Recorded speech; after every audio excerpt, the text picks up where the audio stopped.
சன்னதியில் வேண்டி நின்றேன். ஒத்தையில தவிக்க விட்டு பெத்த பிள்ள உறவ விட்டு கடலுக்கு போன வச்சா கரையாற ஏங்குகின்றேன்.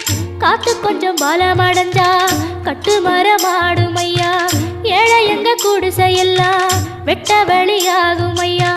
செந்தூரில் இருக்க என்ன குறை நேரும் ஐயா. கோவில் மணி கேட்டிருந்தா வாழ்வில் இல்லை கும்பமையா. வலையில் வந்து விழுந்திடணும் மீனு. விலை போனா பசிக்கு அது சோறு. உப்பு காத்து ஊத காத்து சுத்தும் கடலு கரைய பார்த்து சத்தியமா கோயில் கொண்ட சுப்பையா. எங்க குப்பத்துக்கு குல விளக்கு நீ ஐயா. திருச்செந்தூர் ஆண்டவனே வேல் முருகா.